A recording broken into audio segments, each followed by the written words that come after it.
All right. Well, I feel like I a little bit overpromised in some of these videos because I remember saying, and we'll drill down to the sentence level. And as I've continued through the week, I've realized that's an entire book all on its own to get down to how to make your novel unputdownable at the sentence level. Although there is a way to do it, I just don't know that we're going to have time this week to do that. So let's just do a little bit of a recap about the things that we have talked about. You are going to, I've taken it as said that you have a killer premise, a high touch premise that everybody wants to listen to. The second that you say what it is, you know, your two sentence, one sentence, elevator pitch, people are like, I want to read that. I absolutely want to read that. And the stakes are high or high enough for your genre. And you know your tropes, you know what you're going to hit. You have decided what shape, what structure you're going to use, whether or not your structure is castle-like or whether your structure is a hovel in the woods. You know what the structure of the overall piece is going to look like. You've got your main protagonist, you understand their misbelief. You've got the antagonist and you understand their competing or complementary misbelief. We're going to do one more video on that and I'm going to give you examples of exactly what that looks like because we haven't touched on that yet. You understand at the chapter level, so we're going all the way down structure, all the way down character, antagonist. You understand goal, attack, thwart. You understand that triangle. You understand that you're setting your character up with a goal. If we don't know what your character wants and we don't know why they want it, plot and story, if we don't know what they want and why they want it, we are not going to be invested and we can put your novel down. So that goal really has to be tied to what and why, and it needs to be tied to their misbelief so that when the incoming challenge comes in, it feels near on impossible. Near on impossible. Of course, it's not impossible, except for their misbelief. I want you to look at all of that stuff. And it depends on how you write. It depends on whether you are a deep plotter, a plantser, or a pantser. But if you are heavy on the plot land, you can go through your plot and you can id it up before you start writing. If that's not how you work, you can id your manuscript up when you're editing. So there is no downside to understanding how to id up your work. Somebody asked a great question in the comments yesterday, and that was about negative id stuff.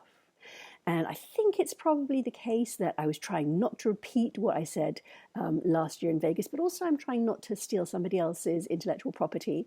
But my example of negative id stuff, so the id stuff is basic human experiences that are shared across cultures. That doesn't mean everybody shares them. It just means that for the vast majority of people, these are shared experiences that speak to our id. And one of the examples, so the lecture that I can't remember which video it was, Jennifer Barnes, RWA talk, I will find it and I will put it again in the comments.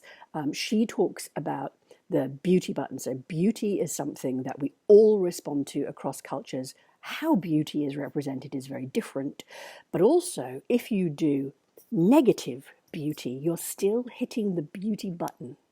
So Dickens does this a lot. You have got the raggedy orphan who is on the streets begging. You've got a matchstick girl.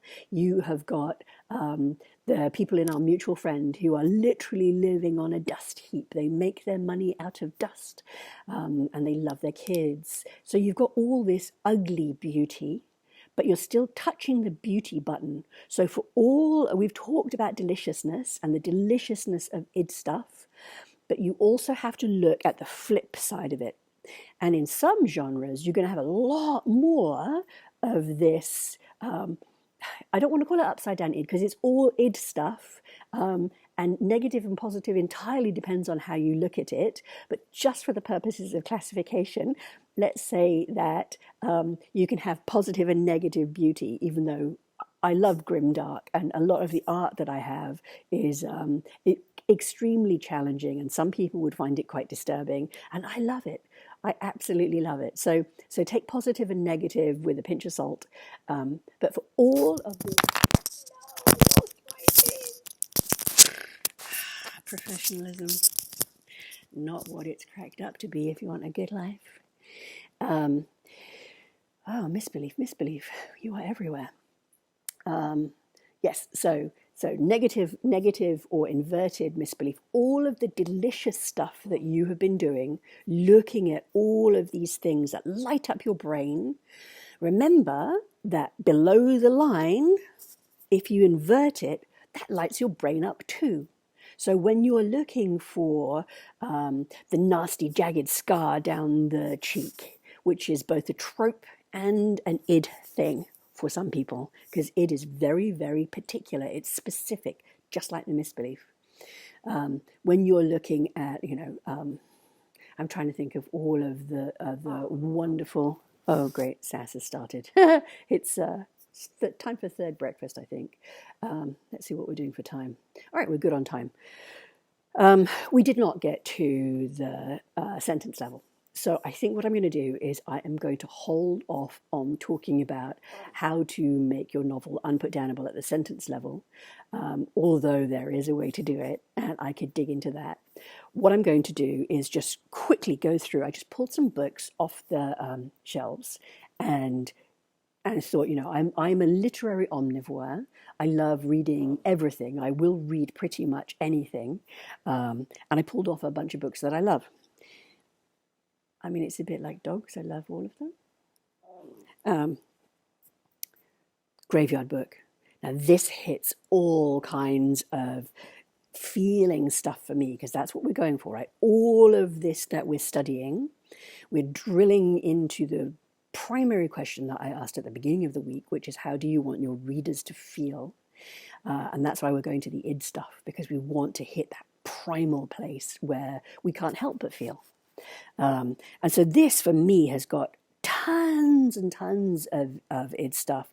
There's an orphan, of course, being raised, as I remember, by a ghoul in a graveyard. There's mystery. There are twists. Beautifully written book. One of my favorite Gaimans. I won't say the next sentence. Roald Dahl. I mean, it's very interesting, isn't it? Because, and you'll find this over your life. Some of you haven't been around for decades, but you'll discover that things go in and out of favor. And Roald Dahl is right on the border of favor at the moment because of the way that he writes women. But I loved these growing up. I absolutely loved them. The deliciousness of the awful, awful witches. Of course, I wanted to be a witch, so it was a very interesting twist. But also, we have got children who are, I'm going to have to speed up, children who are out of place, children who are investigating, children who are the main protagonists of their novels. If you have not read Kindred, you absolutely have to read Kindred. This hits all kinds of buttons for me. It is a portal story, time travel, identity story, and it is just rich in history, rich, but it hits these tropes, these id-filled tropes perfectly. It is a perfect book. It really is. Another not quite orphan, but almost orphan, young woman who is the daughter of a criminal, and she's being pressed to appear in the courts against her mother. Wonderful book. I think I probably read it in one sitting, and it's very much about nature nurture, which I care about a lot. But again, we've got, an orphan, displaced, out of place, investigating who they are and what identity means. Lots of stuff about misbelief in there. Lots and lots of stuff. Ooh, did you read these? They were just wonderful. I gobbled them down. I really did. The one that's slightly longer isn't the best. It's very interesting because you'd think, oh no, novellas are too short. This is a really good examination if you want to examine when somebody is hitting their sweet spot and what the structure of your story should look like. So most of these are novella length. I think there are 7 if I remember. I don't know, I didn't look it up. Oops. And the one that's the longest, which I think is book number 4, lags. So that triangle that we were talking about, that goal, attack, thwart triangle, is slightly bigger in book 4, and it slows the pace, the overall pace that we've come to expect. This stuff about identity, I care very much about neurodivergence, and we've got this so hard to work when she's making these noises. She makes these noises for hours. The dog, not the robot. I love robots who are humanoid and don't trust humans. It's very much about the autistic experience as a human. Beautiful, beautiful, wonderful series.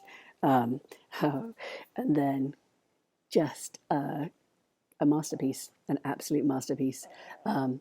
It's interesting because I think this is possibly one of those books that you might have had to read when you were younger, because the pace is so much slower than the modern novel. I read reviews of some of my most beloved novels, and one of the things I see from younger reviewers is, oh, it's so boring, nothing happens. And that tends to be when there's more interiority, or there's more setup, or that triangle that we talked about, that goal, attack, thwart triangle, is much, much bigger, because the history of the novel means that writers were developing how to do what we do, and now we're just a much, much more sophisticated readership. All right, I'm going to have to log off because she is making me insane and we need to do third breakfast. But we are going to, I've got 2 more presentations. One is about the antagonist and how the antagonist fits in with the protagonist. And then there is a wrap-up video about feeling. But I just wanted to do a quick overview of what we have touched on, what we haven't touched on, and where I didn't deliver on my promise. But I will have a think about that for next year for Vegas. Shoot me questions, things you want to know about, things you want me to talk more about, things that weren't clear. And my giveaway, this is actually quite a special giveaway. So this is a notebook. It is a lined notebook. It is a lined notebook that I bought when I lived in Japan. So I lived in Japan for 5 years. My wife is American and I'm British, and we couldn't live in either of our countries. So we lived in Japan for a while because we both could get jobs there. And at that time in my life, I was doing things for money, not my avocation. I was doing things that I had to do. And I was also in that very interesting place where I bought notebooks and I didn't write in them. And I talked about this in Madrid.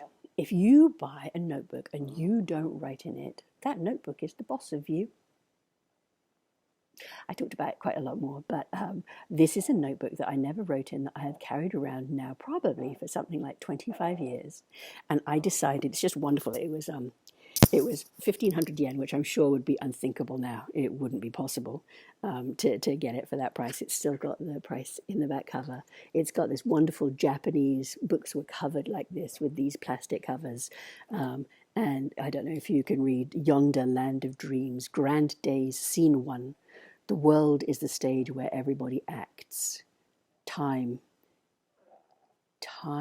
and tide wait for no man. I'd never seen that before. Time and tide wait for no man, memory books. So I'm going to pass this on. It is filled with magic because it has traveled around the world with me. And I'm going to give this to somebody who really, actually, I can't hear with this sound. I can't hear my own thoughts.